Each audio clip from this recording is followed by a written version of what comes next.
Todos estamos viendo a diario importantes cambios cuya finalidad es el ser políticamente correctos. Algunos quizá valgan la pena, pero sin duda muchos otros parecen sin sentido. El problema es que pocos se atreven a decirlo. Hoy está con nosotros el politólogo y autor de varios libros bestseller, Agustín Laje, quien está precisamente presentando su nuevo libro, Generación Idiota, que sin duda dará mucho de qué hablar. Agustín, bienvenido, un gusto tenerte. Muchas gracias por el diálogo. Gracias. Gracias, Agustín. Empecemos por definir qué significa la palabra idiota y por qué decides utilizarla en el título de tu libro. Es una palabra un poco engañosa que la puse a propósito para ver cuántos idiotas había que sin leer el libro me acusaban de insultar a alguien. Porque la palabra idiota, tal como está tomada en el libro, obviamente juega un poco con un doble sentido, pero la palabra idiota refiere a la utilización que le daban los antiguos griegos. Los antiguos griegos utilizaban la palabra idiota para referirse a aquellas personas que estaban ensimismadas, que no tenían la capacidad para darse cuenta de cuán necesaria era su participación política, que mientras la polis discutía sus asuntos comunes, el idiota se quedaba en su casa, y diríamos hoy, mirando TikTok, deslizando los reels de Instagram, haciendo nada, mirando el techo, jugando un videojuego, mientras otros se encargan del devenir del mundo y de las cosas en común.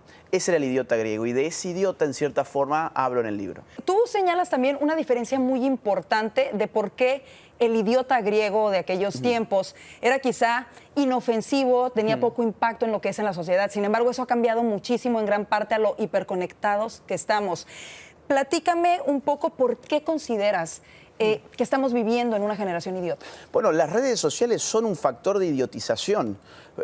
A ver, yo en el libro cito ciertas investigaciones empíricas que se han hecho, por ejemplo, que nos muestran que cuanto más utilización de celular tiene un niño o tiene un joven, peor rendimiento académico tiene. Es decir, esto ya no es una opinión. En América Latina utilizamos en promedio las redes sociales 3 horas 43 minutos por día.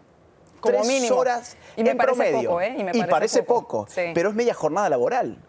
Es media jornada laboral haciendo ¿qué? ¿Qué vemos en las redes sociales?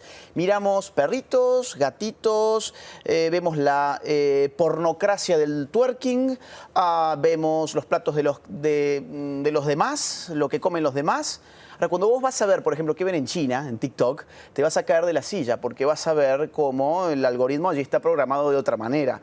Allí aparecen informes, aparecen temas interesantes sobre geografía, te enseñan a hacer cosas importantes para tu vida, las manualidades. Cosas que de alguna manera te cultivan. Cosas que cultivan. Ahora, la cultura en Occidente es en verdad hoy una anticultura porque no cultiva nada. De las partes que sin duda va a generar mucho más polémica de tu libro es cuando tú haces referencia a la identidad de género. Tú afirmas que en la actualidad el sexo ya no determina el género, sino el cómo se autoperciben las personas. Haces una observación que me parece muy interesante y la voy a leer textualmente, donde dices, el idiota posmoderno vive en un mundo posverdadero en el que ni las evidencias, ni los hechos, ni la lógica importan, y en el que decir que 2 más 2 son 4 lo vuelve a uno sincofóbico. Me gusta esa frase como la utilizas porque realmente lo vemos en la vida real. Explícame un poquito sobre ello. ¿Qué pasa si yo te digo que soy afroamericano? Bueno, vos no me creerías, supongo. Es decir, no, por supuesto. Y yo podría acusarte en el mundo que estamos viviendo que vos odias a los afroamericanos y me odias a mí porque yo me autopercibo como afroamericano y vos no me estás aceptando. Y si yo te dijera que soy un niño de 5 años, bueno, por ahora la sociedad entiende que autopercibirme afroamericano no me vuelve afroamericano, que percibirme un niño de 5 años no me vuelve un niño de 5 años, pero hoy nadie entiende que autopercibirme mujer no me vuelve mujer. De hecho, decir esto públicamente hoy es escandaloso. Perdón que te lo diga, pero este video está en peligro por lo que acabo de decir.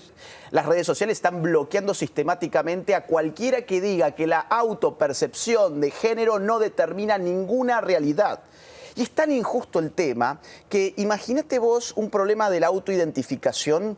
Pido solo 1 minuto para esto porque es muy importante, porque con esto la gente lo va a entender muy bien. Imagínate vos que hay una chica de 13 años que se mira en el espejo y ella, que pesa 35 kilogramos, se ve con 120 kilogramos. Entonces, cuando va a comer, en verdad no come, tira la comida o peor, se mete los dedos en la boca para vomitar lo que comió. todos estaríamos de acuerdo que su autopercepción está errada, claro, y que lo que hay que corregir es su autopercepción. En su cuerpo no hay ningún problema más allá del que ella misma se ha autoinfligido por no comer, por no alimentarse. Sería una cosa absurda que le hagamos una liposucción. Ahora, ¿por qué en el terreno de la sexualidad la cosa es distinta? ¿Por qué cuando esa misma niña de 13 años dice que en verdad es un niño en un cuerpo equivocado, en lugar de tomar ciertas medidas, las que tomamos son meternos contra su cuerpo y decir, no, tu autopercepción está muy bien, lo que está mal es tu cuerpo? Entonces vení que te voy a bloquear la pubertad con determinadas hormonas o con bloqueadores hormonales. A continuación, vení que te voy a meter hormonas que tu cuerpo no produce y finalmente te voy a hacer un neopene. ¿Por qué no muestran los medios de comunicación? ¿Por qué no muestran lo que son esas cirugías? Parecen salidas del monstruo de Frankenstein.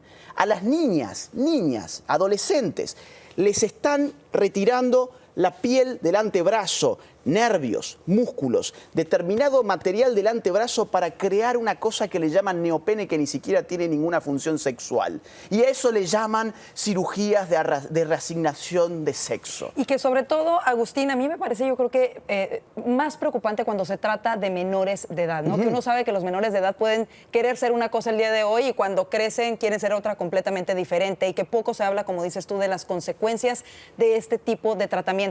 ¿Por qué crees tú que, siendo las cosas tan claras, hemos llegado al punto en donde incluso, por ejemplo, las prácticas deportivas ahora femeniles ahora son encabezadas, digamos, por personas que han cambiado o hecho una transición de género? ¿Por qué por una parte defendemos o queremos buscar más los derechos de la mujer y exigimos más derechos hacia la mujer, y entonces estas competencias, certámenes de belleza, incluso campañas de publicidad de maquillaje están siendo tomadas por personas que realmente nacieron biológicamente como hombres y que ahora se identifican como mujeres? ¿No es un poco contradictorio? Sin duda. ¿Cómo llegamos a eso? El feminismo creó un cuervo que le está comiendo los ojos, porque fue el propio feminismo, la segunda mitad del siglo XX, el que se inventó el concepto de género y sostuvo que todo lo que correspondía al orden de la sexualidad en verdad se definía culturalmente. Ahora, si mi sexualidad está definida meramente por la cultura y no, entre otras cosas, por mi biología, si la sexualidad es un fantasmita cultural que a mí me define de una manera, pues yo me puedo liberar de ese fantasmita cultural a través de mi autopercepción. Ahora, ¿por qué esto se impone? ¿Por qué hay tanta fuerza cultural y es tan difícil decir estas cosas? Porque lamentablemente hay una mayoría silenciosa que ha decidido autosilenciarse. Hay una mayoría que sabe que el que compró Miss Universo es un señor y no es una mujer. La mayoría sabe que cuando metes a un tipo que dice que es una mujer en un vestuario de mujeres, generas un problema. La mayoría sabe que cuando metes a un señor que te dice que ahora es una señora en un concurso de natación femenino, va a ganar la liga, como pasó en este país. La mayoría sabe que cuando metes a un preso que ahora te dice que en verdad es una mujer en la celda de mujeres, va a generar un escándalo. En Córdoba, de donde yo soy, esto, por ejemplo, se hizo y ese preso embarazó a otra presa.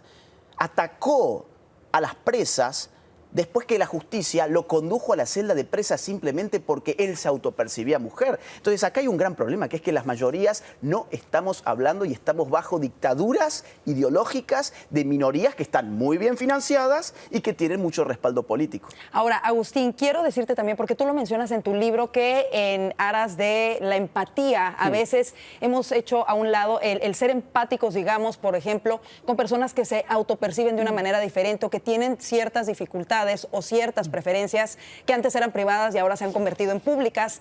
Hemos negado la ciencia, la biología, los hechos, y que ahora incluso se pide la intervención del Estado para hacer que todo el mundo esté de acuerdo con esto. Yo quiero que tú me digas qué mensaje le darías a esa gente que te ve y que a lo mejor dice, bueno, pero no tiene nada de malo si una persona quiere transicionar a otro género para buscar la felicidad, si quiere ser de esta manera para buscar la felicidad. ¿En dónde está el problema y por qué apoyar este tipo de agenda es malo? Te voy a decir, parte del problema está en que esa comunidad que es una comunidad de gente que realmente sufre. No banalicemos tampoco eso. Es decir, yo no soy enemigo de esa comunidad, yo tengo amigos hay sufrimiento de esa real. comunidad. Hay Claro. un sufrimiento real. Lo que pasa es que el sistema no los está ayudando, los está instrumentalizando. A ver, los intentos de suicidios entre la comunidad trans siguen aumentando.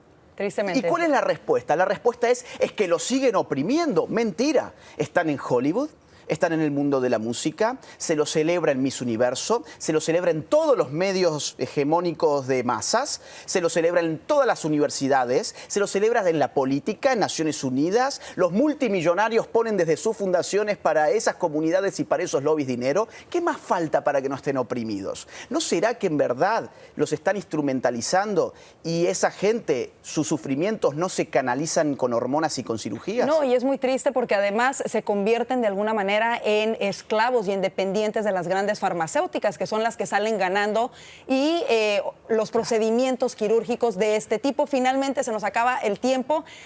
¿Cuál sería para ti la solución, Agustín? Educación radical es lo que propongo en mi libro Generación Idiota. Educar significa etimológicamente salir de sí.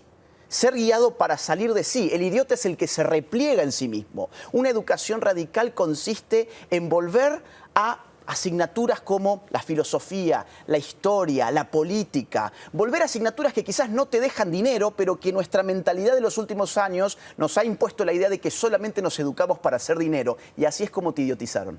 Muchísimas gracias. Gracias por platicar con nosotros acerca de tu libro, que por cierto está disponible a través de Amazon. ¿En dónde más lo pueden conseguir? En las librerías en general de Estados Unidos, de América Latina, está casi en todos los países. Gracias. Un gusto platicar contigo, A vos. Agustín. Gracias. Gracias.